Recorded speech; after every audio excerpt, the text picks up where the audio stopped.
আসসালামু আলাইকুম, আশা করছি সবাই ভালো আছেন। আজকে আমার আড্ডায় আমি যুক্ত করেছি যুক্তরাষ্ট্রের ইস্টার্ন ইলিনয় ইউনিভার্সিটি থেকে ফাহাদ হোসেনকে। ফাহাদ ভাই ইংলিশ ডিপার্টমেন্টে এমএ করছেন। আজকে আমাদের আলোচনায় যে জিনিসগুলো তুলে আনবো তা হচ্ছে বাংলাদেশে ইংলিশে অনার্স মাস্টার্স করে ইউএসএ তে কিভাবে ফান্ডিং সহ মাস্টার্স বা পিএইচডি করা যায়, পাশাপাশি আর্টস এবং হিউম্যানিটিজ এর স্টুডেন্টরা কিভাবে ফান্ডিং সহ পিএইচডি বা মাস্টার্স এর সুবিধা পেতে পারে ইউএসএ তে। তাছাড়াও থাকছে রিকোয়ারমেন্টস অ্যানালাইসিস। চলুন আমরা আলোচনায় চলে যাই। হ্যালো, আসসালামু আলাইকুম। কি ভাই, কি অবস্থা? ভাইয়া, আলহামদুলিল্লাহ ভালো আছে। আপনি ভালো আছেন? হ্যাঁ, ভালো আছি, আলহামদুলিল্লাহ। তো আমি প্রথমে আপনার কাছে জানতে চাইবো যে আপনি আপনার মাস্টার্স লেভেলে এখন আপনি কি নিয়ে, ইংরেজি বিষয়ে তো মাস্টার্স করছেন, তো আপনি কি নিয়ে কাজ করতেছেন যদি স্পেসিফিকলি একটু একটু আইডিয়া দেন। আচ্ছা, তাহলে শুরুতেই বলে নেই, সেটা হচ্ছে যদিও আমার এডমিশন হয়েছিল এখানে আসলে লিটারেচার ট্র্যাকে, কিন্তু পরবর্তীতে আর কি আমি ট্র্যাক সুইচ করেছি। মানে এটা ইংলিশেরই মোট 4টা কনসেন্ট্রেশন অফার করা হয় আমেরিকাতে। হ্যাঁ, হ্যাঁ। একটা হচ্ছে লিটারেচার, 2 নম্বরে হচ্ছে আপনার ক্রিয়েটিভ রাইটিং, 3 নম্বরে হচ্ছে প্রফেশনাল রাইটিং, 4 নম্বরে হচ্ছে rhetoric and composition. Hmm, hmm. Rhetoric and কম্পোজিশনটা হচ্ছে মানে হাউ টু টিচ রাইটিং। মানে ইউনিভার্সিটি 4 ইয়ার্স ইউনিভার্সিটি লেভেলে, মানে অনার্স লেভেলে অথবা ধরেন যে গ্রাজুয়েট লেভেলে এবং হচ্ছে ডক্টরাল লেভেলে যেগুলোই হোক, সাধারণত মানে যে টিচার যে রিক্রুটমেন্ট গুলো হয়, এই টিচারদের ভিতরে ইংলিশের একটা সেকশন থাকে যারা হচ্ছে যে শুধুমাত্র রাইটিং পড়াবে। মানে কিভাবে রাইটিং, মানে রাইটিং এর যত পড়াশোনা আছে সেগুলো, সেটা গ্রাজুয়েট লেভেলে কোর্স হোক, আন্ডারগ্র্যাড লেভেলে কোর্স হোক, সবগুলোই আর কি। তো আমার এটা হচ্ছে এখন ওই যে রাইটিং এর কনসেন্ট্রেশন, যে কিভাবে রাইটিং পড়াতে হয় ক্লাসে। জি। তো এটাই হচ্ছে ইংলিশের আর কি একটা কনসেন্ট্রেশন। তো এখানে আমি পরে সুইচ করি, যদিও আর কি এটার জন্য আর কি মিনিমাম রিকোয়ারমেন্ট থাকে, বাধ্যতামূলক বেশ কতগুলো কোর্স আছে, ওই কোর্সগুলো আপনাকে করতে হবে। ওই কোর্সগুলো করার পরে যখন আপনি সব রিকোয়ার্ড কোর্স ফুলফিল করবেন, তখন আর কি থিসিস করার জন্য মানে তখন আপনি ওই ট্র্যাকে সেট হয়ে গেলেন। আচ্ছা, আচ্ছা, তো আচ্ছা। সেট হয়ে যাওয়ার পর তারপর আর কি থিসিসের জন্য প্রপোজাল তৈরি করতে হয়। তারপর প্রপোজালটা আবার সিন্ডিকেট বা ওই যে প্রফেসরদের একটা কমিটি থাকে, গ্রাজুয়েট কমিটি, যেটা প্রত্যেক ইউনিভার্সিটিতেই আছে, প্রত্যেক হুম, ডিপার্টমেন্টেই। হুম, হুম। তো গ্রাজুয়েট কমিটির কাছে সাবমিট করতে হয়। সাবমিট করার পরে তারপরে হচ্ছে তারা ওটাকে দেখে, তারপর যদি সংশোধন লাগে সংশোধন করতে দেয়। তারপরে ওটা ফাইনালি আর কি যদি অ্যাপ্রুভ করে, তাহলে হচ্ছে যে আপনি ওই ট্র্যাকে সেটেলড। তারপরে ওই ট্র্যাক অনুযায়ী আর কি আচ্ছা, এই এই এই গবেষণা বা রিসার্চ এগুলো করতে হয়। আর আমি বর্তমানে যে বিষয়ের উপরে গবেষণা করছি বা মানে থিসিসটা করছি, সেটা হচ্ছে ট্রান্সলিঙ্গুয়ালিজম। ট্রান্সলিঙ্গুয়ালিজম মানে হচ্ছে যে আপনার যাদের ফার্স্ট ল্যাঙ্গুয়েজ ইংরেজি না, জি, জি। যাদের মাতৃভাষা ইংরেজি না, সেই সব স্টুডেন্টরা যখন ইংরেজি মাধ্যমে পড়াশোনা করে, আচ্ছা, বিশেষ আচ্ছা। করে ইউনাইটেড স্টেটসে যখন আসে, তখন তাদের এটা হচ্ছে মানে এটাই হচ্ছে তাদের ইনস্ট্রাকশনাল ল্যাঙ্গুয়েজ। তারপর হচ্ছে সবকিছু তাদের ইংরেজিতেই করতে হয়। তো যেহেতু ইনস্ট্রাকশন, তাদের ল্যাঙ্গুয়েজটা হচ্ছে ইংরেজি।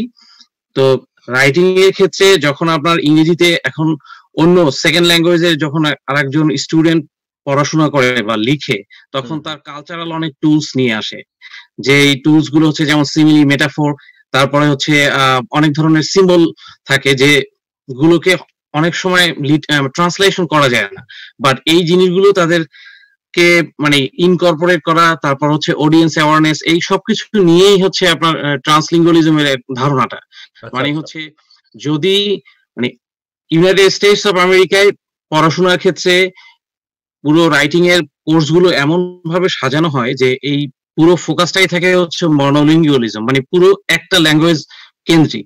কিন্তু দেখা যাচ্ছে যখন সেকেন্ড ল্যাঙ্গুয়েজের কোনো স্টুডেন্ট, মানে মনে করেন আমি বাংলাদেশি, আমার হ্যাঁ, হ্যাঁ। ফার্স্ট ল্যাঙ্গুয়েজ বাংলা, ইন্ডিয়ান একজন স্টুডেন্ট যদি আসে গুজরাট থেকে, তার ফার্স্ট ল্যাঙ্গুয়েজ গুজরাটি, যদি দিল্লি থেকে আসে তার হচ্ছে হিন্দি, পাকিস্তান থেকে আসে তার উর্দু, তো কোরিয়ান থেকে মানে কোরিয়া থেকে আসে তার কোরিয়ান, এরকম যারা আসে তাদেরও যে রাইটিং কোর্স গুলো নিতে হয়, সেই কোর্স গুলো কিন্তু ইংরেজিতেই। তো যখন প্রফেসর তাদেরকে পড়ায়, মানে যে কোর্স গুলো ডিজাইন করে, তারা ইংলিশের, তারা মনোলিঙ্গুয়াল স্পিকার এবং তারা হচ্ছে পুরো এক ল্যাঙ্গুয়েজের স্পিকার। তো হুম, সেই হুম। হিসেবে এই পুরো কোর্স ডিজাইন করা, কোর্সের ম্যাটেরিয়ালস সংযুক্ত করা, সবকিছু তারা ইংরেজি, মানে ওটাকে কি বলে, যে ইংরেজি ভাষায় কথা বলে এইরকম ও মানে ছাত্রদের এবং ছাত্রীদের হচ্ছে মাথায় রেখেই করা হয়, কিন্তু ওই ক্লাসে ইন্টারন্যাশনাল স্টুডেন্টও থাকে। তো যখন একজন ইন্টারন্যাশনাল স্টুডেন্ট কোনো কিছুর উপরে একটা নর্মাল একটা এসে লিখবে অথবা একটা কোনো রিপোর্ট লিখবে, তখন তাকে পুরোপুরি কাজটা ইংরেজিতেই করতে হয়, কিন্তু তার যে নলেজ, তার প্রিকনসিভ নলেজ, যেটা সে মানে স্কুল থেকে বছরের পর বছর শিখে আসছে, সমাজ থেকে বছরের পর বছর শিখে আসছে, তার পুরো এই নলেজটা যখন সে ইংলিশে ট্রান্সলেট করে, তখন তার হচ্ছে ল্যাঙ্গুয়েজ যে ক্ষেত্রে একটা নেগোশিয়েট করতে হয়। তার মানে হচ্ছে তার প্রথমে নলেজটা থাকে তার মাতৃভাষাতে, সেই মাতৃভাষা থেকে পরবর্তীতে সে হচ্ছে ইংলিশে ট্রান্সলেট করে, তারপর সে ওটা তো ওই নলেজটাকে প্রথম ধাপ থেকে মানে তার মাতৃভাষা থেকে দ্বিতীয় ধাপে, তার মানে টার্গেট ল্যাঙ্গুয়েজ যেটা ইংরেজিতে নিয়ে আসার সময় তার হচ্ছে বেশ কিছু জায়গায় নেগোশিয়েট করতে হয়। বুঝতে পেরেছেন? এই যে নেগোসিয়েশন স্কিলটা, এই স্কিলটার ডেভেলপ করার ক্ষেত্রে তার অনেক কিছু মাথায় রাখতে হয়, যেমন হচ্ছে যে মাতৃভাষার যদি কোনো সিম্বল থাকে সেটাকে সে কিভাবে ইংলিশে ট্রান্সলেট করছে, তারপর হচ্ছে কোনো সোশ্যাল ফ্যাক্টর কে সে কিভাবে ইংলিশে ট্রান্সলেট করছে, তারপর হচ্ছে ফেনোমেনন গুলো কিভাবে সে ইংলিশে ট্রান্সলেট করছে, এবং শুধু যে ট্রান্সলেট করছে জিনিসটা তা না, তার ট্রান্সলেশন প্রসেসটার ক্ষেত্রেও তাকে মনে রাখতে হচ্ছে যে আমি যাদেরকে মানে যারা আমার এসেটা পড়বে বা যারা আমার রিপোর্টটা পড়বে তারা কিন্তু মনোলিঙ্গুয়াল স্পিকার, মানে হচ্ছে যে ইংরেজ বা ইংলিশ স্পিকার, তাদের ক্ষেত্রে তাদের ব্যাপারটা মাথায় রাখতে হয়। এই সবকিছু নিয়েই হচ্ছে আপনার ট্রান্সলিঙ্গুয়ালিজমের কাজটা। তো আমার যে থিসিসের যে মেইন উপজীব্য বিষয় যেটা, সেটা হচ্ছে যে ট্রান্সলিঙ্গুয়ালিজমটা ইউনাইটেড স্টেটসে বিশেষ করে ফার্স্ট ইয়ার কম্পোজিশন ক্লাসে, ফার্স্ট ইয়ার মানে হচ্ছে ফ্রেশম্যান এবং হচ্ছে সফরমোর যে ইয়াতে ফ্রেশম্যানের যে কোর্সগুলো থাকে কম্পোজিশনে, মানে রাইটিং যে কোর্সগুলো থাকে, সেই কোর্সগুলোতে আমরা ট্রান্সলিঙ্গুয়ালিজমটাকে যদি ইনকর্পোরেট করি, এই আইডিয়াটা যদি ইনকর্পোরেট করি, তাহলে এটা ইন্টারন্যাশনাল স্টুডেন্টদের ক্ষেত্রে কি ধরনের মানে ধনাত্মক মানে পজিটিভ ইফেক্ট ফেলবে, অথবা দেখা যাচ্ছে যে মানে তাদের যে কালচারাল যে টুলস গুলো সেগুলোকে কিভাবে তারা রিটেইন করবে, এগুলো নিয়ে আর কি। আচ্ছা আচ্ছা আচ্ছা, এই নিয়ে কি আমাদের দেশে এই নিয়ে কোনো কাজ হয়? না, বাংলাদেশে এই নিয়ে এখনো কোনো কাজ হয় নাই। আর এই জিনিসটা বেসিক্যালি হচ্ছে যে আসছে হচ্ছে লিঙ্গুইস্টিক্স থেকে এসেছে আর কি এই ধারণাটা। তো এই ধারণাটা লিঙ্গুইস্টিক্স থেকে আসলেও পরবর্তীতে রাইটিং যে পেডাগজি মানে টিচিং রাইটিং যে পেডাগজিটা, সেই পেডাগজিটাকে খুব ভালোভাবে আয়ত্ত করে নিয়েছে এবং এর উপরে অনেক মানে হাজার হাজার গবেষণা হয়েছে, যেটা আসলে বলতে গেলে এই যে ইংলিশ স্পিকিং কান্ট্রি যেগুলো, বিশেষ করে হচ্ছে ইউনাইটেড স্টেটস, তারপর হচ্ছে ইউকে, এরাই হচ্ছে এখনো পর্যন্ত এটার উপরে খুব বেশি গবেষণা চালিয়ে যাচ্ছে, কিন্তু আমাদের বাংলাদেশে এটা এখনো পর্যন্ত হয়নি। এর কারণ হচ্ছে যে আপনার বাংলাদেশে বেসিক্যালি ওইরকম ফার্স্ট ল্যাঙ্গুয়েজ কান্ট্রি না, মানে ইংরেজি ফার্স্ট ল্যাঙ্গুয়েজ না ওখানে, সো সেই হিসেবে আর কি ওখানে ওটা সম্ভব না। আচ্ছা, এবার আপনি একটু বলেন, আপনার এখানে তো ডেফিনেটলি আপনি ফান্ডিং অপরচুনিটি নিয়ে আসছেন, তো এইখানে ফান্ডিং অপরচুনিটিটা কেমন এবং কি ধরনের? আসলে এটা এখন থেকে 20 বছর আগে কিরকম ছিল সেটা হয়তো আমার জানা নাই, কিন্তু বর্তমানে আমেরিকায় বলেন অথবা অস্ট্রেলিয়াতে বলেন, নিউজিল্যান্ডে বলেন, মানে মোটামুটি বিশ্বের উন্নত সবগুলো দেশেই যেগুলো আর কি বলতে গেলে ইংলিশ ফার্স্ট ল্যাঙ্গুয়েজ যাদের আর কি, সেখানে আর কি আপনার ইংলিশ ডিপার্টমেন্টে ফান্ডিং দিচ্ছে। আর আমেরিকায় এটা সংখ্যা আগে যা ছিল তার থেকে আরো বেশি বেড়েছে, এটা মানে নিঃসন্দেহে বলা যায়। কারণ আর বাংলাদেশ থেকে আসে না জিনিসটা আসলে এটার মানে কি বলে সোশিও পলিটিক্যাল অনেক ব্যাপার স্যাপার আছে, যে জন্য আর কি বাংলাদেশ থেকে ইংরেজি পড়ে ইংরেজিতে আবার মাস্টার্স করে বা ইংরেজিতে পিএইচডি করার জন্য আসে না। এর অনেকগুলো কারণ আছে। তো প্রথম যে কারণটা সেটা হচ্ছে সবার ভিতরে একটা ধারণা যে আর্টস এন্ড হিউম্যানিটিজে হচ্ছে আপনার ফান্ডিং খুব কম। তবে এই ধারণাটা পুরোপুরি ভাবে যে একেবারে 100% মিথ্যা তাও না, আবার পুরোপুরি ভাবে 100% যে সত্য তাও না। এর কারণ হচ্ছে যে ফান্ডিংটা আগে কম ছিল। আগে সবসময় আপনারা জানেন যে সবসময় সায়েন্স এবং মানে সায়েন্স বলেন লাইফ মানে সায়েন্সের যে কোনো সাবজেক্টেই হচ্ছে আপনার ফান্ডিং সবসময় বেশি থাকে। এটা শুধুমাত্র ইউনাইটেড স্টেটস না, এটা ইউকে তেও, তারপর হচ্ছে মনে করেন যে এটা ফিনল্যান্ডেও, এটা অস্ট্রেলিয়ায়, কানাডায়, সব জায়গায় সায়েন্সের ক্ষেত্রে ফান্ডিং বেশি থাকে। তার মানে এই না যে তারা হচ্ছে আর্টস এন্ড হিউম্যানিটিজে ফান্ডিং দেয় না, এটা আগে কম ছিল এখন বেশি দিচ্ছে। কারণ স্বাভাবিক, আপনার যখন মানে কি বলে গবেষণা হবে তখন সব দিক থেকেই গবেষণা পরিধি বাড়বে, তো সেই হিসেবে আর কি ফান্ডিং দিচ্ছে।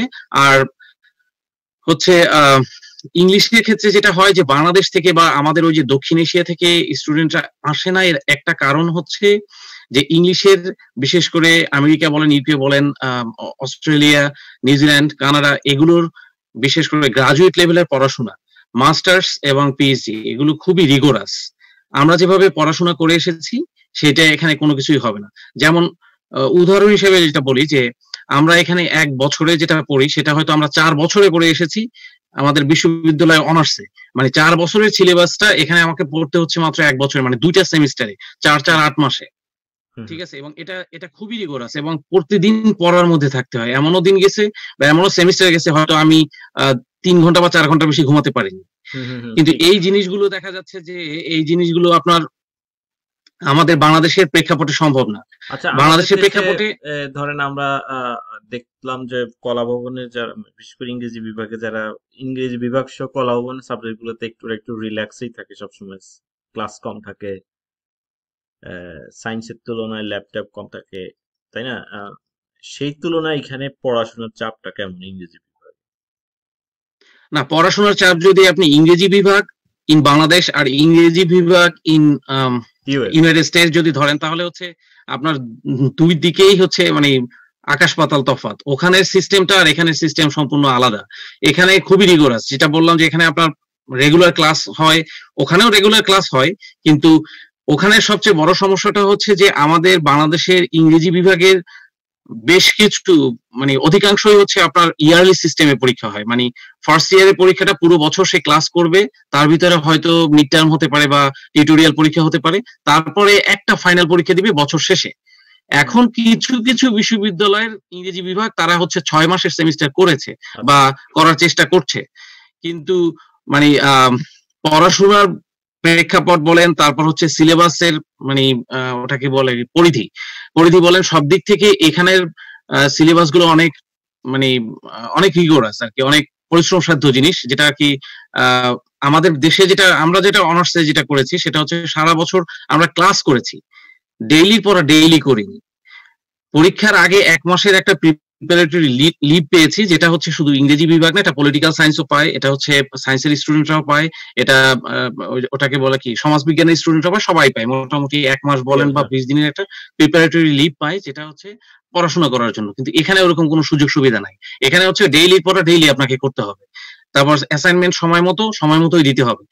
আর সবচেয়ে বড় যে মানে তফাৎটা সেটা শুধু ইংরেজি বিভাগের ক্ষেত্রে না, এটা সব বিভাগের ক্ষেত্রেই, মানে বাংলাদেশের প্রেক্ষাপটের সাথে এই আমেরিকার প্রেক্ষাপটের তফাৎটাই হচ্ছে একটা, যে এখানে পড়াশোনা হচ্ছে সব অ্যাসাইনমেন্ট বেসড, যা আপনাকে প্রচুর পরিমাণে আর্টিকেল পড়তে হবে, প্রচুর পরিমাণে বই পড়তে হবে এবং ওর আশেপাশেরও অনেক জিনিস পড়তে হবে, যেগুলো পড়ে হচ্ছে যে আপনাকে একটা ফুল ফ্লেজেড অ্যাসাইনমেন্ট জমা দিতে হবে, এবং ওটাই কিন্তু আপনার ফাইনালের গ্রেডের সাথে হুবহু যোগ হয়ে যাবে। ওখানে আপনি যা পাবেন সেটা হুবহু যোগ হয়ে যাবে। কিন্তু আমাদের দেশে ওরকম না। আমাদের দেশে হয়তো দেখা যাচ্ছে যে টিউটোরিয়ালের জন্য 25% থাকে 100 মার্কসের ভিতরে, ওই 25%-এ যদি কোনো স্টুডেন্ট খারাপ করেও ফেলে তাহলে সে চিন্তা করে কি, আর এটাই খারাপ করছে তাতে কি হয়েছে, আমি ফাইনাল পরীক্ষা একেবারে মানে পরীক্ষা দিয়ে একদম মানে কি বলে মানে খুব ভালো রেজাল্ট করে ফেলবো। এবং এটা সম্ভবও হয়, কারণ তারা যে ওই যে 1 মাস আগের যে ছুটির বন্ধটা পায় ওই সময় পড়াশোনা করে তারা দুর্দান্ত দেখা যাচ্ছে খুব গরম গরম পরীক্ষাটা দেয়, মানে একেবারে এইমাত্র যা শিখলাম গিয়েই পরীক্ষার হলে আমি ওটা লিখে দিয়ে আসলাম। হুম, ব্যাপারটা আপনি বুঝতে পেরেছেন? জি। এবং এটার আবার একটা কুফলও আছে। কুফলটা কি? ওই 1 মাস দুর্দান্ত ভাবে পড়াশোনা করে তারপরে হচ্ছে তারা সাথে সাথে গিয়ে লিখে দিয়ে আসে, এবং আলটিমেটলি পরীক্ষায় তারা কিন্তু ভালো রেজাল্টই করছে। কিন্তু সমস্যাটা হচ্ছে পরীক্ষার 1 মাস পরে যদি আপনি তাকে আবার ওই সিলেবাসের পুরাতন জিনিস জিজ্ঞেস করেন তখন সে আর পাচ্ছে না। এর কারণ হচ্ছে যে নগদে পড়ে নগদে লিখে দিয়ে আসছে, আবার নগদের উপরে ভুলে যাচ্ছে পরীক্ষার পরে। এটা কিন্তু সত্য কথা।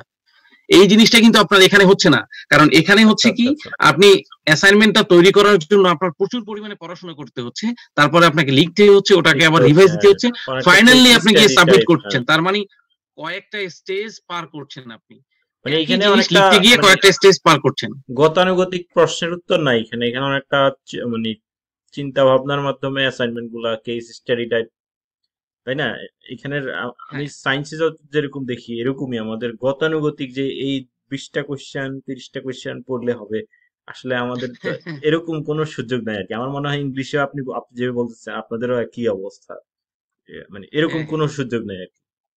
না না, এরকমের কোনো সুযোগ নাই। আর হচ্ছে আরেকটা জিনিস, সেটা হচ্ছে ট্রেডিশনাল এক্সাম, যেটা আমেরিকা এসে যেটা এখানে দেখলাম, যে ট্রেডিশনাল এক্সামটা আমাদের ওখানে যেরকম ছিল, এখানে কিন্তু সেরকম ট্রেডিশনাল এক্সাম না। এখানে হচ্ছে 10 মার্কের একটা ট্রেডিশনাল এক্সাম, কেউ হয়তো দেখা যাচ্ছে 1 পৃষ্ঠা লিখে জমা দিল, কেউ হয়তো হয়তো 6 পৃষ্ঠা লিখছে, হয়তো দুইটা কোশ্চেনের মানে দুইটা কোশ্চেন কমন সবাইকে দেওয়া হলো, সে যে যেরকম লিখে, হয়তো দেখা যাচ্ছে কেউ দুইটা কোশ্চেন হয়তো 1 পৃষ্ঠা 1 পৃষ্ঠা 2 পৃষ্ঠা লিখে জমা দিয়ে দিল, আরেকজন হয়তো 6 পৃষ্ঠা ধরে লিখছে, ঠিক আচ্ছা, আছে। হ্যাঁ, মানে এখানে ফাইনাল এক্সামটা হচ্ছে নামের, মানে নাম কে আসতো, জাস্ট ফাইনাল এক্সামটায় সব ছাত্রছাত্রীদেরকে উপস্থিত থাকতে হয়, তারা ফাইনাল এক্সামটায় টোটাল অংশগ্রহণ করবে, মানে ভলিউমের এটা আপনার, পার্টিসিপেটরি একটা ব্যাপার। হ্যাঁ, হ্যাঁ, কিন্তু আমাদের ওখানে কি, তুমি ফাইনাল এক্সাম না দিলা তার মানে ইয়ার ড্রপ, ফাইনাল এক্সাম না দিলে তুমি শেষ, ইদার ফেল আর না হয় ইয়ার ড্রপ, হুম, দুইটার যে কোনো একটা। কিন্তু এখানে ওরকম না, এখানে কেউ ফাইনাল এক্সামে যদি নাও আসে তাতেও তার কিছু আসে যায় না, সে কিন্তু এ গ্রেড অথবা ভালো হ্যাঁ, একটা গ্রেড পেতে পারে যদি সে ওই যে আগের আগের গুলা ভালো করে, তারপর হচ্ছে মিড টার্ম, তারপর অন্যান্য পরীক্ষাগুলো যদি ভালো করে, সেক্ষেত্রে ফাইনাল এক্সামে সে যদি নাও আসে, তার ওই 10 মার্ক বাদ দিলেও তো আপনার হচ্ছে যে আপনার 90 মার্কস থাকে, রাইট, তার ভিতরেও কিন্তু সে ভালো রেজাল্ট করতে পারে। হ্যাঁ, হ্যাঁ। আচ্ছা, আপনার এখানে এইটা কি ফান্ডিংটা কি অ্যাসিস্ট্যান্টশিপ, টিচিং অ্যাসিস্ট্যান্ট অথবা রিসার্চ? হ্যাঁ, এখানে এখানে আমার এই ইস্টার্ন ইলিনয় ইউনিভার্সিটিতে প্রথমে যে সিস্টেমে চলে সেটা হচ্ছে আমেরিকার প্রায় 80% বিশ্ববিদ্যালয় ইংলিশ ডিপার্টমেন্ট হচ্ছে রাইটিং সেন্টারটা কন্টিনিউ করে, রাইটিং সেন্টারটা ইয়া করে চালু চালু রাখে। রাইটিং সেন্টারটা হচ্ছে যে এখানে গ্রাজুয়েট অ্যাসিস্ট্যান্টরা কাজ করে, যেসব বিশ্ববিদ্যালয় পিএইচডি আছে ওখানে হয়তো পিএইচডির প্রথম বর্ষের ছাত্রছাত্রীরা কাজ করে, আর মাস্টার্স এর ছাত্রছাত্রী কাজ করে। আমাদের এখানে তো এই ইউনিভার্সিটিতে হচ্ছে পিএইচডি নেই, যেহেতু 100 মাইলের ভিতরে বেশ কয়েকটা ইউনিভার্সিটি আছে যাদের পিএইচডি আছে। তো এরা চেষ্টা করছে অনেকদিন ধরে যে পিএইচডি খোলার, কিন্তু হয়তো সরকার থেকে হয়তো দিচ্ছে না, বা কোনো একটা টেকনিক্যাল সমস্যা আছে। তো প্রথম বছরে হচ্ছে জিএশিপের এক্সটেনশিপের প্রথম বছরে আমাদের রাইটিং সেন্টারে পড়াতে হয়। রাইটিং সেন্টারের কাজটা হচ্ছে যে এই আপনার বায়োলজি বলেন, সমাজবিজ্ঞান বলেন, বা অন্য যে কোনো সাবজেক্টের স্টুডেন্টরা তাদের যে অ্যাসাইনমেন্ট গুলো, সেই অ্যাসাইনমেন্ট গুলো নিয়ে আমাদের কাছে আসে। এই অ্যাসাইনমেন্ট গুলো সম্পর্কিত যে হেল্প সেগুলো আমরা দিই। তার মানে হচ্ছে এই না যে আমরা অ্যাসাইনমেন্ট লিখে দিই, তা না। তারা অ্যাসাইনমেন্টের প্রফেসর যে অ্যাসাইনমেন্টের শীটটা দেয় সেই শীটটা নিয়ে আসে, তারপরে হচ্ছে তাদের যে পেপারটা লেখা সেই লেখা পেপারটাও নিয়ে আসে। তারপর দেখা যাচ্ছে যে হয়তো দেখা যাচ্ছে কোনো স্টুডেন্ট শুরু করতে পারছে না, যে অ্যাসাইনমেন্টটা পড়ে সে শুরু করতে পারছে না যে আমি লেখাটা কিভাবে শুরু করব, তখন তার সাথে আমাদের একটা আলোচনা হয়, মানে 1 to 1, মানে হচ্ছে 1-on-1, যেটা আর কি একজন ইয়ে আমরা যেটা আমরা যারা পড়াই তাদেরকে বলা হয় টিউটর, আর যারা আর কি এখানে আসে আমাদের কাছে হেল্পের জন্য ওরা হচ্ছে টিউটি। তো দেখা যাচ্ছে টিউটর এবং টিউটির সামনাসামনি একটা 30 মিনিটের একটা সেশন হয়। এটা এক এক বিশ্ববিদ্যালয়ে এক এক রকম হয়, কোনো বিশ্ববিদ্যালয়ে 45 মিনিট হয়, কোনো বিশ্ববিদ্যালয়ে 30 মিনিট করে করে, মিনিমাম 30 মিনিট করে। তো দেখা যাচ্ছে যে তখন অ্যাসাইনমেন্টটা দেখে আমরা দুজনে আর কি একটা আলোচনা করি, তারপরে হচ্ছে তাকে বেশ কিছু পয়েন্টে আমরা হেল্প করি যে হ্যাঁ এটা এইভাবে শুরু করা যায়, প্রফেসরের এই এক্সপেকটেশন আছে এবং এই পেপারে এই এক্সপেকটেশন আছে, তো আমরা এইভাবে যদি শুরু করি তাহলে।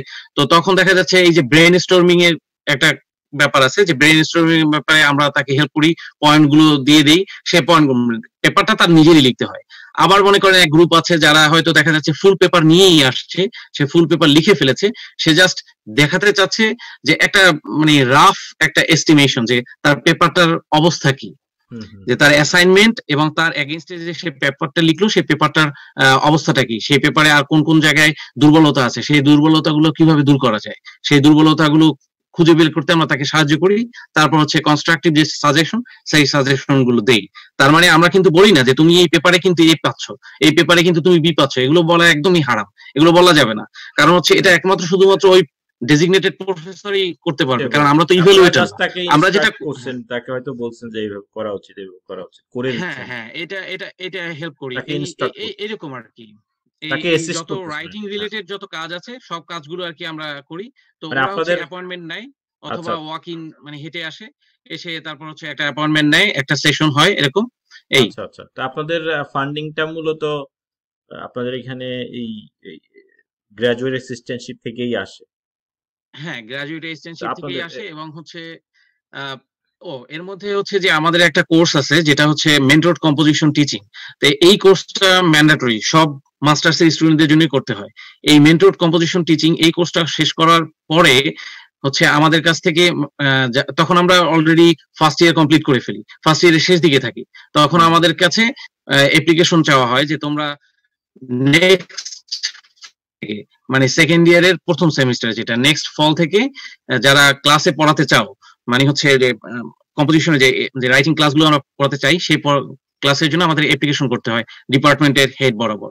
তো ওই অ্যাপ্লিকেশন প্যাকেজে অনেক কিছু ইনক্লুড করতে হয়, যেমন হচ্ছে টিচিং ফিলোসফি একটা বেশ বড় সাইজের আর কি, মনে করেন 4-5 পৃষ্ঠার, তারপরে হচ্ছে সিভি, তারপরে হচ্ছে পুরো মানে একটা টিচিং পোর্টফোলিও যেটা হচ্ছে ছোটখাটো একটা থিসিসের মতো, মানে 40-50 পৃষ্ঠা, সেটার ভিতরে বড় বড় 3টা অ্যাসাইনমেন্ট থাকবে, বড় বড় 3টা লেসন প্ল্যান থাকবে, তারপর হচ্ছে বড় বড় কয়েকটা কি ইভ্যালুয়েশন প্ল্যান থাকবে। তো এই পুরো টিচিং পোর্টফোলিওটা একটা ছোটখাটো থিসিসের মতো মোটামুটি 40-50 পৃষ্ঠার হয়। তো এই সবগুলো মিলে হচ্ছে একটা অ্যাপ্লিকেশন প্যাকেজ হয়। এই অ্যাপ্লিকেশন প্যাকেজটা ডিপার্টমেন্টের হেড বরাবর এবং হচ্ছে ওই যে কমিটি আছে এই কমিটি বরাবর আর কি প্রেরণ করতে হয়। তো কমিটিরা যাচাই বাছাই করে তারপর হচ্ছে সিদ্ধান্ত নেয় যে কাদেরকে তারা টিচিং অ্যাসাইনমেন্ট গুলো দিবে আর কি, কাদেরকে ক্লাস অ্যাসাইন করবে। তো দেখা যাচ্ছে যে আমি পেয়ে গেলাম আর কি গত ফলে, মানে 2019-এর ফল এবং 20-এর স্প্রিং, আমি দুইটা সেমিস্টারে কি পরপর 2টা কোর্স পড়িয়েছি।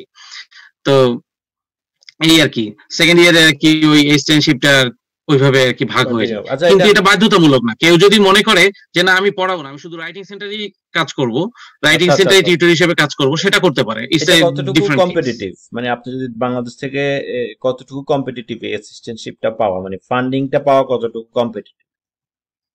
আচ্ছা, ফান্ডিংটা পাওয়া আসলে এটা তো আসলে অ্যাপ্লিকেশন কি বলে অ্যাপ্লিকেশন ভলিউমের উপর নির্ভর করে। দেখা যাচ্ছে যে অ্যাপ্লিকেশন ইন্টারন্যাশনাল, প্রত্যেকটা বিশ্ববিদ্যালয়ে ইন্টারন্যাশনাল স্টুডেন্ট বা প্রত্যেকটা ডিপার্টমেন্ট ইন্ডিভিজুয়ালি ডিপার্টমেন্টে ইন্টারন্যাশনাল স্টুডেন্টদের একটা রেশিও থাকে যে এত পার্সেন্ট ইন্টারন্যাশনাল। টোটাল যদি একটা মাস্টার্স প্রোগ্রামে 12 জন স্টুডেন্ট নেয়, সেই 12 জনের ভিতরে একটা রেশিও থাকে যে 12 জনের ভিতরে আমরা 2 জন ইন্টারন্যাশনাল নিব আর 10 জন আমেরিকান নিব, অথবা 3 জন ইন্টারন্যাশনাল নিব আর বাকি 9 জন হচ্ছে আমেরিকান নিব। তো এটা আসলে বিশ্ববিদ্যালয় তো বিশ্ববিদ্যালয় ভেরি করে। আচ্ছা আচ্ছা, তো এখানে মোটামুটি একটা রেশিও আছে ইন্টারন্যাশনাল স্টুডেন্ট, হ্যাঁ সব জায়গায় রেশিও আছে, কিন্তু এটা কিছু কিছু বিশ্ববিদ্যালয় ওয়েবসাইটে লেখাই থাকে, যেমন এরিজোনা স্টেট ইউনিভার্সিটিতে লেখাই থাকে যে টোটাল 20% ইন্টারন্যাশনাল স্টুডেন্ট থাকবে তাদের। আচ্ছা আচ্ছা আচ্ছা, কিন্তু ওটা সব বিশ্ববিদ্যালয় আবার ওটা ওয়েবসাইটে লেখা থাকে না বা ইয়ে থাকে না, বাট ওদের ভিতরগত একটা রেশিও দেওয়া থাকে প্রত্যেক ডিপার্টমেন্টেই যে মাস্টার্সে যদি এত স্টুডেন্ট নেন তার এত পার্সেন্ট ইন্টারন্যাশনাল হতে হবে, বা পিএইচডি তে যদি স্টুডেন্ট নেন তার এত পার্সেন্ট হচ্ছে ইয়া হতে হবে। তবে পিএইচডি তে সবসময় মানা সম্ভব হয় না, কারণ হচ্ছে সবসময় সব ডিপার্টমেন্টে একই সংখ্যার পিএইচডি স্টুডেন্ট হয়তো নিয়োগ দেওয়া সম্ভব হয় না। কারণ হচ্ছে যে আপনি জানেন যে ইন্টারন্যাশনাল একটা পিএইচডি প্রোগ্রামে হয়তো দেখা যাচ্ছে 10 জন নিবে, সেই 10 জনের মধ্যে হয়তো দেখা যাচ্ছে ইন্টারন্যাশনাল কোনো বছর অ্যাপ্লাই করেনি, এরকম হয়। তো দেখা যাচ্ছে ওই বছর হয়তো 10 জনই তাদের আমেরিকানই নিয়ে নিতে হচ্ছে, লোকাল স্টুডেন্টই নিয়ে নিতে হচ্ছে। এটা আসলে অ্যাপ্লিকেশন ভলিউমের উপর ভ্যারি করে। তবে তাহলে ফান্ডিংটা খুবই কম্পিটিটিভ এই অর্থে যে একটা কোয়ালিটি মেইনটেইন করা হয়। এই কোয়ালিটির বাইরে যদি আপনার মানে অ্যাপ্লিকেশন প্যাকেট পড়ে যায় সেক্ষেত্রে হবে না, মানে মিনিমাম কোয়ালিটিটা ইয়া করতেই হয় আর কি। আচ্ছা আচ্ছা, আর একটা মজার ব্যাপার হচ্ছে যে আর্টস এন্ড হিউম্যানিটিজ, বিশেষ করে এই যে ইংলিশ ডিপার্টমেন্টে ধীরে ধীরে জিআরই তুলে দিচ্ছে আর কি। আগে জিআরই দরকার ছিল, যেমন আমার এই বিশ্ববিদ্যালয়ে আমি যখন দেই তখন আর কি জিআরই দরকার ছিল। পরে আমি যখন আসি তখন শুনলাম গ্রাজুয়েট কোঅর্ডিনেটর আমাকে ডেকে বলো যে এবার থেকে জিআরই তুলে দেওয়া হচ্ছে। তো জিআরই তুলে দিয়েছে 2018 থেকে আর কি, 2018 থেকে তুলে দিয়েছে। রিকোয়ারমেন্ট গুলো সম্পর্কে একটু বলেন তো, রিকোয়ারমেন্ট গুলো সম্পর্কে। রিকোয়ারমেন্ট বলতে আমাদের বিশেষ করে আর্টস এন্ড হিউম্যানিটিজে মনে করেন ইংরেজি ডিপার্টমেন্ট, তারপরে হচ্ছে ফিলোসফি ডিপার্টমেন্ট বলেন, পলিটিক্যাল সায়েন্স, তারপর সমাজবিজ্ঞান, সবগুলোর কাছাকাছি রিকোয়ারমেন্ট। তো এখন অন্যগুলোর তো আমি এক্স্যাক্টলি জানি না যে অন্যগুলোর জন্য কি লাগবে, ওটা প্রত্যেকটা ডিপার্টমেন্টের ওয়েবসাইটে লেখা থাকে। ইংলিশের জন্য যেটা লাগে সেটা হচ্ছে কমন, এটা একদম ইউনিভার্সাল, সব বিশ্ববিদ্যালয় মাস্টার্স বলেন পিএইচডি বলেন সবগুলোর জন্য এই রিকোয়ারমেন্ট গুলো আছে। প্রথমেই হচ্ছে যে যদি জিআরই লাগে তো লাগবে, এটা তো বিশ্ববিদ্যালয়ে কেউ কেউ তুলে দিচ্ছে এখন, আবার কেউ কেউ এখনো পর্যন্ত ধরে রাখছে। তো জিআরই যদি লাগে তো লাগে। আর আইএলটিএস অথবা টোফেল এটা ম্যান্ডেটরি বাংলাদেশিদের জন্য বা মানে অন্য ইন্টারন্যাশনাল স্টুডেন্ট সবার জন্য, যাদের আর কি মাতৃভাষা বা ফার্স্ট ল্যাঙ্গুয়েজ ইংরেজি না তাদের জন্য দরকার। তারপরে হচ্ছে যেটা একদমই ম্যান্ডেটরি সেটা হচ্ছে এসওপি, যেটা হচ্ছে লাগবেই আপনার, এসওপি লাগবে। তারপরে হচ্ছে রাইটিং স্যাম্পল লাগে। রাইটিং স্যাম্পলটা আসলে কি আমি বলি, মানে গবেষণা ধর্মী, তার মানে ওটা যে পাবলিশড হতে হবে এমন কোনো কথা নাই। ওখানে প্রত্যেকটা ওয়েবসাইটে লেখাই থাকে যে পাবলিশড হলে ভালো, আর পাবলিশ না হলেও সমস্যা নাই। এটা সাধারণত হয় যে আপনি আন্ডার গ্রেডে বড় কোনো পেপার লিখেছেন কিনা, যদি না লিখেন সেটাও কোনো সমস্যা নেই, ওটা প্রমাণ করতে হয় না যে আমি এটা আন্ডার গ্রেড লিখেছি, আচ্ছা, এরকম না। অনেকে আপনি যদি যখন নিজে থেকে লিখেন মাস্টার্সের তাতেও থিসিস সমস্যা নেই। থাকে অনেকে। না, পুরো থিসিস দিতে পারবেন না, কারণ ওখানে হচ্ছে আপনার পেজ লিমিট দেওয়া থাকে। পেজ লিমিট হচ্ছে আপনার জন্য 20 থেকে 25 পৃষ্ঠা, আপনার ওয়ার্ক সাইটের ছাড়া বা ওই যে রেফারেন্সের যে পেজগুলো ওগুলো ছাড়া হচ্ছে 20 থেকে 25 পৃষ্ঠা পিএইচডির জন্য, আর মাস্টার্সের জন্য 15 থেকে 20 পৃষ্ঠা। তো সেই হিসেবে থিসিস আপনি করতে পারবেন না। আপনি যেটা করতে পারেন যে থিসিসটা থেকে একটা পেপার তৈরি করতে পারেন, কারণ থিসিসের একটা অংশ দিলে, থিসিসের যদি একটা অংশ দেন তাহলে ওই যে প্রফেসর বা যে রিভিউয়ার সে পড়ে কিন্তু আসলে বুঝবে না, কারণ আপনি তো আরেক অংশ দিচ্ছেন না। আরেক অংশ দিতে গেলে তো তাহলে আপনার 30 পৃষ্ঠা বা 40 পৃষ্ঠা হয়ে যাবে, তো ওটা দেওয়া যাবে না। আচ্ছা, আর আমি জাস্ট কিউরিয়াস এই ব্যাপারটা, যে একজন ধরেন অনেকে থাকে না সাংবাদিক, ইংরেজি নিউজ পেপারের সাংবাদিক থাকে, তারা তো দেখা যাচ্ছে প্রচুর লেখা থাকে, এটাও তো একটা স্যাম্পল হিসেবে কাজ করতে পারে। না, এইখানে একটু সমস্যা আছে। সেটা হচ্ছে যে সাধারণত এরা কিন্তু ডেফিনেটলি বলে দেয় না যে এরকম, কিন্তু ওখানে লেখাই থাকে যে it is encourage that the students submit any academic paper. আচ্ছা, সংবাদপত্রের কলামগুলো কিন্তু একাডেমিক পেপার না। আচ্ছা আচ্ছা আচ্ছা আচ্ছা, বুঝতে পারছি। বুঝছেন, একাডেমিক পেপার না। যেমন আমি শেক্সপিয়ারের উপর একটা পেপার লিখলে সেটা হবে একাডেমিক পেপার, ব্যাপারটা বুঝতে পেরেছেন? জি জি জি। কিন্তু নরমালি আমি সংবাদপত্রে হয়তো দেখা যাচ্ছে যে জেনোসাইডের উপর একটা লিখলাম, মানে কলাম লিখলাম। তো আমি এখন ইংলিশ ডিপার্টমেন্টে আসতে চাচ্ছি, আমি কত ভালো ইংরেজি লিখি ওই জিনিসটাই শুধুমাত্র কিন্তু ইংলিশ ডিপার্টমেন্ট দেখছে না, এখানে দেখছে যে আমার একাডেমিক দিক থেকে আমার কতখানি জ্ঞান আছে। তো সেই হিসেবে জেনোসাইডের উপরে একটা পেপার কেউ জমা দিতেই পারে, ঠিক আছে। আর সংবাদপত্রে কলামগুলো অত বড় হয় না আমার যতদূর জানা মতে আর কি। নরমালি 15-20 পৃষ্ঠা ডাবল স্পেস এর হবে না, ওগুলো অত বড় হয় না কলামগুলো। আচ্ছা, আইএলটিএস আর জিআরই যদি প্রয়োজন হয়, জিআরই তাহলে স্কোরটা কেমন লাগে, মানে আনুমানিক? এটা আসলে ভাই ভেরি করে। দেখা যাচ্ছে যে আপনার হচ্ছে মিড র‍্যাঙ্কের যে ইউনিভার্সিটি গুলো সেগুলোতে 310 হচ্ছে একটা সেফ জোন আর কি।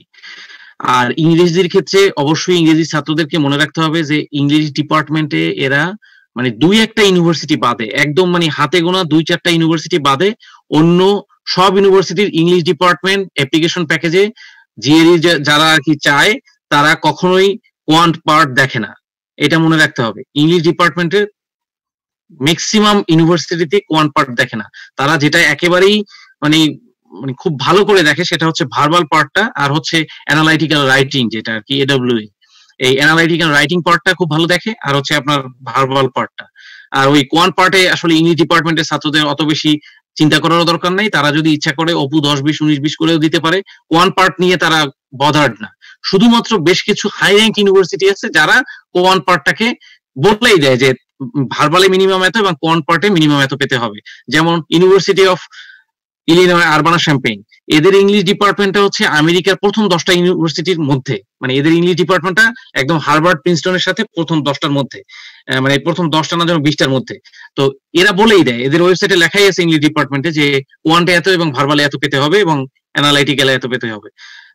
তো এদের সংখ্যা খুবই কম, মানে এরকম ইউনিভার্সিটির সংখ্যা খুবই কম। তবে ম্যাক্সিমাম ইউনিভার্সিটি যারা হচ্ছে জিআরই চায় তারা ভার্বাল পার্টটা এবং হচ্ছে অ্যানালিটিক্যাল রাইটিং পার্টটা আর কি ভালো করে দেখে। আর আইএলটিএস বলেন আর হচ্ছে টোফেল বলেন, এদের প্রত্যেকেরই হচ্ছে একটা মিনিমাম রিকোয়ারমেন্ট দেওয়া থাকে। তার মানে এই না যে মিনিমাম রিকোয়ারমেন্ট ফুলফিল করলেই যে এডমিশনটা হবে বা ফান্ডিং হবে তা না, মানে এটা শুধুমাত্র ওই যে জিআরই বা টোফেল বা আইএলটিএস এর স্কোরের উপর নির্ভর করে না, এগুলোর উপরে হয়তো নির্ভর করতে পারে 30% ভাগ্য নির্ভর করতে পারে, আর 70% ভাগ্যের 70% হচ্ছে আপনার ওই যে রাইটিং স্যাম্পলটা আর হচ্ছে এসওপিটা। এসওপি থেকে রাইটিং স্যাম্পলটা, আপনার এসওপিও যদি দুর্বল হয় তাতেও খুব একটা সমস্যা নাই, কিন্তু আপনার রাইটিং স্যাম্পলটা কোনোভাবেই দুর্বল হওয়া যাবে না। আপনার এসওপি খুবই ভালো কিন্তু রাইটিং স্যাম্পলটা হচ্ছে দুর্বল, তখন কিন্তু আপনার ফান্ডিং এর ব্যাপারে তারা আসলে আনসিওর হয়ে পড়ে যে না এই ছেলেকে ফান্ডিং বা এই স্টুডেন্টকে ফান্ডিং দিয়ে যদি আমরা নিয়ে আসি তাহলে হচ্ছে যদি পরবর্তীতে সে এখানের পড়াশোনার প্রেশার না নিতে পারে বা ভালো না করতে পারে, তাহলে যদি সে ড্রপ আউট করে তাহলে কিন্তু ইউনিভার্সিটি একটা বড় ধরনের লস। তো এই জিনিসটা আর কি তাদের অনেক কিছু চিন্তা ভাবনা করতে হয়। আচ্ছা এই তো। আর ওই যে রেকমেন্ডেশন লেটার ম্যাক্সিমাম জায়গায় হচ্ছে মিনিমাম 3টা চায়, আর কোন কোন জায়গায় 4টাও দেওয়া যায়।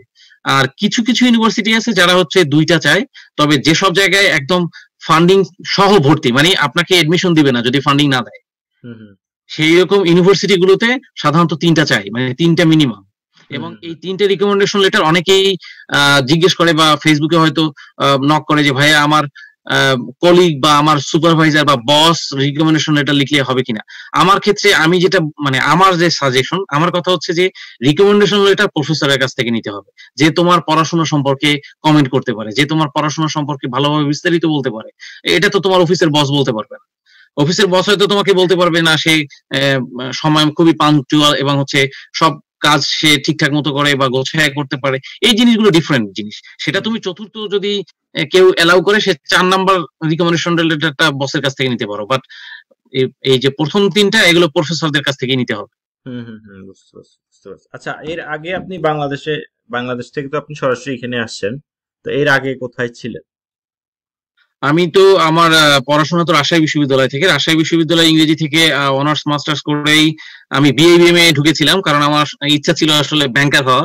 যাই আচ্ছা হোক, আচ্ছা বিএবিএম এ আর কি প্রথম বছর ভর্তি হয়ে আমরা মানে কি বলে, প্রথম বছর চান্স পেয়ে ভর্তি হতে পারিনি, কারণ হচ্ছে যে তখন আমাদের রেজাল্ট দেয়নি। হুম রেজাল্ট না হুম দিলে তো আমার রেজাল্টটা দেখে ওখানে ভর্তি হতে হবে।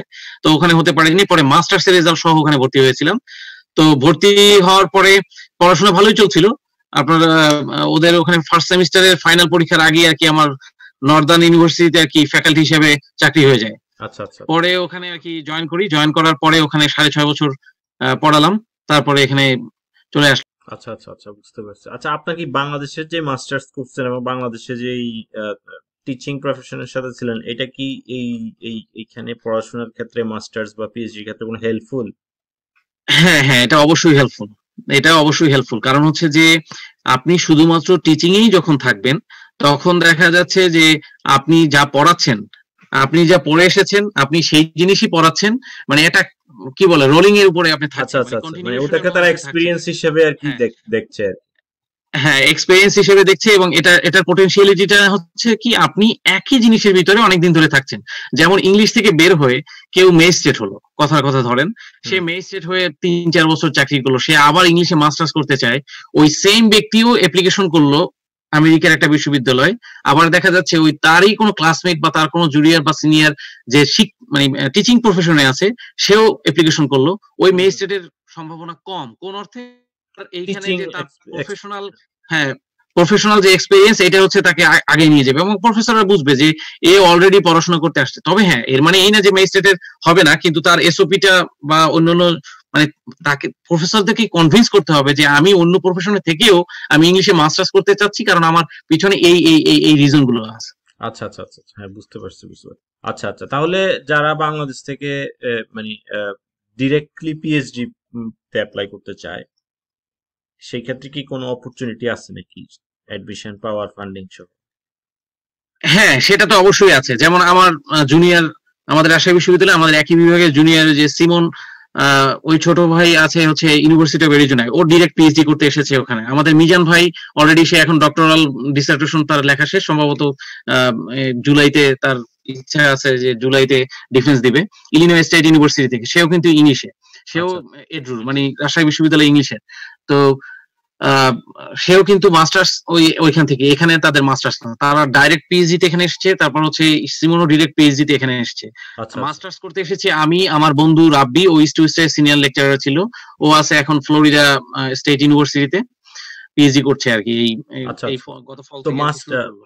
মাস্টার্স এবং পিএইচডির অ্যাডমিশনের ক্ষেত্রে মানে বাংলাদেশ থেকে যদি যারা সরাসরি অ্যাপ্লাই করে, পিএইচডির ক্ষেত্রে কোন জিনিসগুলা প্রায়োরিটি পায়? ধরুন অনেক সময় ওরা অ্যাডমিশন ডেফার করে যে তুমি মাস্টার্স অ্যাডমিশন পাবা। অনেক সময় ওরা মানে অনেক সময় অনেকে দেখা যাচ্ছে যে ভালো স্কুলে পিএইচডি করার জন্য আগে একটা ছোট স্কুলে মাস্টার্স প্রোগ্রামে আসে, যে আগে একটা ওইখানে মাস্টার্স করলে আমি ভালো একটা স্কুলে পিএইচডি করতে পারবো। অনেকে দেখা যাচ্ছে ডিরেক্ট পিএইচডি প্রোগ্রামে আসতে পারে। তো এই ক্ষেত্রে পিএইচডি প্রোগ্রামে কাদের অপরচুনিটিটা ভালো থাকে আর কি? আসলে আপনি যে ব্যাপারটা বলেছেন, এটা আসলে ইন্ডিভিজুয়াল চয়েসের উপরে নির্ভর করে। যেমন হচ্ছে, যেমন আমি কিন্তু এসেছি যে আমি পিএইচডি তে অ্যাপ্লাই করে পিএইচডি তে চান্স না পেয়ে মাস্টার্স করতে এসেছি এরকম না। আপনি যেটা বলছেন আমার ক্ষেত্রে হচ্ছে প্রথমটা, যে আচ্ছা আমার আচ্ছা কথা হচ্ছে যে আমি যদি এখানে একটা মাস্টার্সে আসি তাহলে হচ্ছে কি আমেরিকান পড়াশোনার সাথে এদের পড়াশোনার যে ধরনটা, যে মেকানিজমটা, আচ্ছা সেই আচ্ছা মেকানিজমটা আমি প্রথম এই 2 বছরে, এখানে তো পরিশ্রম, অনেক পরিশ্রম পড়াশোনার ক্ষেত্রে, এই পরিশ্রমটার মানে অভ্যাসটা আমি গড়ে ইউজ ফেলবো। টু হইতে পারবেন ওটার সাথে। হ্যাঁ, আমি পরিশ্রমের অভ্যাসটা আমি গড়ে ফেলবো, এদের পড়াশোনার ধরনটা আমি বুঝে ফেলবো। এই 2 বছরে আমি এটা পুরোটা আত্মস্থ করে ফেলবো, যাতে আমার পিএইচডি তে যখন আমি শুরু করব আমার পিএইচডিটাকে যেন আমার স্মুথ লাগে। কিন্তু যারা ডিরেক্ট মাস্টার্স করে এখানে এসে অথবা অনার্স করে এসে এখানে ডিরেক্ট পিএইচডি তে ঢোকে, তাদের প্রথম 2 বছর বেশ কষ্ট হয়, এটা সত্যি কথা। হুম হুম মাস্টার্স এখানে একবার করলে আমেরিকার মেকানিজমটা আপনি যখন আত্মস্থ করে ফেলবেন, ভিতরে নিয়ে ফেলবেন, তখন আর আপনার খুব একটা কষ্ট হবে না। তো আচ্ছা আমার ক্ষেত্রে ছিল ওটা, আমি প্রথমেই চেয়েছিলাম, আমি কিন্তু পিএইচডি তে একটাও অ্যাপ্লাই করিনি কোথাও না, মানে ইংলিশে পিএইচডি তে আমি একটাও অ্যাপ্লাই করি নাই। বাংলাদেশ থেকে আমি অ্যাপ্লাই করেছি শুধু মাস্টার্সে। আমার চিন্তাই ছিল যে আমি মাস্টার্স করব আগে এদের মেকানিজমের সাথে আমার পরিচিত হতে হবে, মেকানিজম, তারপর একটা রেজাল্ট ভালো করার একটা ব্যাপার ছিল। যেমন আমাদের রাজশাহী বিশ্ববিদ্যালয়ে ইংরেজিতে রেজাল্ট ভালো করা এটা হচ্ছে চাঁদে যাওয়ার মতো একটা ব্যাপার, এটা অনেকেই জানে। তো আচ্ছা আমার এখানে রেজাল্ট ভালো করতে হবে। আমার ওইখানে রেজাল্ট, ওখানে যে আমাকে নাম্বার কম দেওয়া হয়েছে বা আমি কতখানি ভালো জানি বা না জানি, এটা কিন্তু প্রফেসর এই কাগজ দেখে কিছু বুঝবে না। আমি যখন পিএইচডির অ্যাপ্লিকেশনের প্যাকেজ এখানে দিব, তখন কিন্তু এই প্রফেসররা যারা রিভিউ করবে আমার অ্যাপ্লিকেশন প্যাকেজটা, তারা কিন্তু বুঝবে না এই কাগজ দেখে, বলবে যে এত কম নাম্বার কেন। তাদেরকে তো আর আমি বলতে পারবো না যে আমার এখানে নাম্বার যতই ভালো করি না কেন আমার নাম্বার কম দেয়, এটা হুম তো আমি বলতে পারবো না। সো এই এটাও আর একটা কারণ যে আমার এখানে এসে একটা ভালো রেজাল্ট করতে হতো। এখানে এসে একটা ভালো রেজাল্ট করতে হবে, তারপরে হচ্ছে আপনার পিএইচডি তে যখন আমি অ্যাপ্লাই করব, তখন ওরা দেখবে যে না আমেরিকান একটা মাস্টার্স আছে এবং হচ্ছে আপনার এর রেজাল্টও ভালো আছে। তখন দেখা যাচ্ছে আমার ওই যে আপনি যেটা বললেন সেকেন্ডে, যে ভালো স্কুলে আর কি হুম হুম হুম। পিএইচডি ওই সুযোগটা, হ্যাঁ, ব্যাপারটা হচ্ছে এই। খুবই ভালো টেকনিক এটা এটা। এক একজনের ক্ষেত্রে এক এক রকম, কেউ হয়তো দেখা যাচ্ছে সে 2 বছরে এক্সট্রা অপচয় করবে না, করবে না, রাইট রাইট। আচ্ছা তারা এবার, ডিরেক্টলি হ্যাঁ, ওখানে এসে আর কি ইয়ে করবে, মানে পড়াশোনা করবে, সেটা ভিন্ন। বুঝতে পারছি। আচ্ছা আচ্ছা, হ্যাঁ সেটা ঠিক বলছেন। আচ্ছা এবার একটু আপনি একটু বলেন আপনাদের আসলে ফিউচারের ফিউচারে আপনাদের জব ফিল্ড কেমন, আপনি এখান থেকে পাশ করে বের করা হওয়ার পরে বা পিএইচডি পরে বা এরপরে, মানে আপনাদের জব ফিল্ডটা আচ্ছা কোথায়, যদি ইউএসএ তে থাকতে মানে এখানেই থাকতে চান, জব আচ্ছা, ফিল্ডটা কোথায়? জব জব ফিল্ডের ব্যাপারে হচ্ছে যে এখানে আমি যে ট্র্যাকে যাচ্ছি এই ট্র্যাকের সবচেয়ে বড় ফিল্ড যেটা, সেটা হচ্ছে টিচিং। হুম হুম এছাড়া কেউ যদি ইংলিশে আরো যে কতগুলো ট্র্যাক আছে যেগুলো হচ্ছে যেমন ক্রিয়েটিভ রাইটিং যারা, তারা হচ্ছে আপনার পোয়েট্রি, ফিকশন, নন ফিকশন, এগুলো হচ্ছে যে তারা বড় লেখক হবে, সোজা কথা, পাবলিশড পাবলিশড বড় লেখক হবে। আর ক্রিয়েটিভ রাইটার যারা আছে তারা ইচ্ছা করলে বড় বড় নিউজ পেপারেও যেতে, মানে নিউজ এজেন্সি যেগুলো আছে, বড় যেমন বড়, নিউ আচ্ছা ইয়র্ক একটা টাইমস, একটু তারপর ইন্টারাপ্ট হচ্ছে করি, বড় বড় লেখক বলতে ওরা কি মানে কি ধরনের লেখক এরা? ওই যে বড় বড়, মানে ওই যে আপনার আপনার রোকসান গে এর নাম শুনেছেন? আমাদের হ্যাঁ এখানে প্রফেসর ছিল, হ্যাঁ হ্যাঁ। ডক্টর রোকসান গে, আমাদের এখানে ইংলিশের প্রফেসর ছিল, পরবর্তীতে পার্ডুতে জয়েন করে রিজাইন করেছে, সে এখন নাম করা অথর আর কি। ঠিক আচ্ছা আছে, তো এরকম ক্রিয়েটিভ রাইটার যারা, মানে মোটামুটি হচ্ছে যে বড় বড় আর কি উপন্যাস লেখক বলেন বা কবি বড় বড়, তাদের আচ্ছা আচ্ছা। যে ট্র্যাকটা, তার মানে হচ্ছে সবাই যে ক্রিয়েটিভ রাইটিং থেকে পড়াশোনা করে এই ট্র্যাকে গেছে জিনিসটা তা না। অনেকে হয়তো দেখা যাচ্ছে যেমন আমাদের ফুল, হুমায়ুন আহমেদ, সে হ্যাঁ কেমিস্ট্রি থেকে পড়াশোনা করে লেখক হয়েছে, আমি ওটার কথা বলছি না। কিন্তু অনেকেই চায় যে আমি আমার এই কেরিয়ারটা শুরু করার আগে আমি একটা প্রফেশনাল ডিগ্রি নিয়ে নেই, রাইট তাহলে রাইট। অ্যাটলিস্ট আর কি এই লেখা বা কিভাবে লিখতে হয় মানে এটার একটা একটা সাব গ্রুপ আছে প্রাতিষ্ঠানিক যারা, একটু। একটা সাব হ্যাঁ, হ্যাঁ, গ্রুপ আছে যারা আসলে প্রফেশনাল ওই ওই ওই ডিগ্রিটা নিয়ে ওরা নিজেদেরকে লেখক হিসেবে প্রতিষ্ঠা করতে চায়। হ্যাঁ, প্রতিষ্ঠা করতে চায়, এটা আচ্ছা আচ্ছা, স্বাভাবিক। তো হ্যাঁ। এটা আছে, আর একটা ট্র্যাক আছে যেটা হচ্ছে প্রফেশনাল রাইটিং। এই হুম প্রফেশনাল রাইটিং যারা আর কি আছে, তারা ইচ্ছা করলেই হচ্ছে আপনার এখানে পিএইচডিও করতে পারে, পিএইচডি করে যে টিচিং প্রফেশনে যেতে হবে তা না, বা মাস্টার্স পিএইচডি করে এরা হচ্ছে বড় বড় গবেষণা ফার্ম, যেগুলো বড় বড় গবেষণা ফার্মে জয়েন করতে পারে। তারপরে হচ্ছে আপনার হচ্ছে যে নিউজ এজেন্সি যেগুলো আছে হুম হুম। সেগুলোতে জয়েন করতে পারে। তারপরে হচ্ছে সরকারি যে যে জবগুলো আছে বা বড় বড় যে মাল্টিন্যাশনাল কোম্পানি গুলো আছে, তারপর হচ্ছে বড় বড় যে আইএনজিও গুলো আছে, সেগুলোতেও তারা জয়েন করতে পারে। হুম হুম হুম হুম। আচ্ছা আচ্ছা, এবার একটু বলেন আপনার বাংলাদেশ থেকে যদি কেউ আসতে চায় বা অনেক জুনিয়র আছে যারা এখনো ধরেন in the middle of the under graduate life অনেকের ডিজায়ার থাকে সবসময়। সবাই তো আসতে চায় না, একটা একটা ছোট একটা একটা সাব গ্রুপ আসতে চায়, অনেকের প্যাশনই থাকে বাইরে এসে পড়াশোনা করে। সেই ক্ষেত্রে তাদের জন্য আপনার পরামর্শ কি? যদি আর কি ইচ্ছা পোষণ করে অনেক আগে থেকেই, মানে হ্যাঁ। হচ্ছে ইউনিভার্সিটি লাইফেই আন্ডার গ্র্যাড বলেন, তারপর হচ্ছে মাস্টার্সে বলেন, তাদের যেটা আমার ইংরেজি হোক বা সে পলিটিক্যাল সায়েন্স হোক, ইতিহাস হোক, সবারই যেটা করতে হবে সেটা হচ্ছে রিসার্চ বেসড পেপার কিভাবে লিখতে হয় এই জিনিসটা ভালো করে শিখতে হবে। আচ্ছা আচ্ছা আচ্ছা। এই জিনিসটা ভালোভাবে না শিখে সে কিন্তু ওই যে রাইটিং স্যাম্পল যেটা দিতে হয় সেটা কিন্তু কম বেশি সব ডিপার্টমেন্টেই দিতে হয়, বিশেষ করে আর্টস অ্যান্ড হিউম্যানিটিসে। পলিটিক্যাল সায়েন্স পড়লেও আপনাকে পলিটিক্যাল একটা ইস্যুর উপরে বড় 15 থেকে 20 পৃষ্ঠার একটা পেপার দিতে হবে, এবং এই পেপারটা হবে একাডেমিক পেপার, এবং একাডেমিক পেপার গুলো গবেষণাধর্মী পেপার হয়, সেটা আপনিও জানেন। জি। ঠিক আছে, এখন সেটা হচ্ছে আপনি মৌলিক কোনো ব্যাপার গবেষণায় নিয়ে আসেন, অথবা মৌলিক গবেষণাগুলোর উপরে একটা সিনথেসিস পেপার করেন, আপনি যেটাই করেন না কেন আপনার পেপারটা যেন গবেষণা ধর্মী হয়, মানে গবেষণা টাইপের হয়। তো এই ধরনের জিনিসগুলো শিখতে হবে। এইটা না শিখে ওই ধরনের পেপার লেখা আসলে খুব কঠিন। ওটা শিখতে হবে। তারপর হচ্ছে জিআরই, তারপর যদি কেউ বিজনেস থেকে আসতে চায় তার জন্য জিম্যাট, আর হচ্ছে টোফেল অথবা আইএলটিএস, এই প্রিপারেশন গুলো তাকে নিতে হবে। এবং এই ফোকাস রেখেই আরেকটা জিনিস অবশ্যই ভুলে গেলে চলবে না, সেটা হচ্ছে তাদের নিজস্ব ডিপার্টমেন্টের যে রেজাল্ট, মানে অনার্স এবং মাস্টার্সে এই ডিপার্টমেন্টের রেজাল্টটাও একটা বড় ফ্যাক্টর। এই রেজাল্ট যেন কোনোভাবেই খারাপ না হয় সেই দিকেও খেয়াল রাখতে হবে। মানে মোটামুটি তাদেরকে আর কি মানে ফোকাসড ওয়েতে চলতে হবে, ডিপার্টমেন্টের রেজাল্টও ভালো করতে হবে, আবার গবেষণা পেপার কিভাবে লিখতে হয় সেই জিনিসটাও শিখতে হবে। তারপর হচ্ছে বাকি যে নেসেসারি যে অ্যাক্সেসরি যেগুলো আর কি, জিম্যাট, জিআরই, টোফেল, এগুলোর প্রিপারেশনও তাদেরকে নিতে হবে।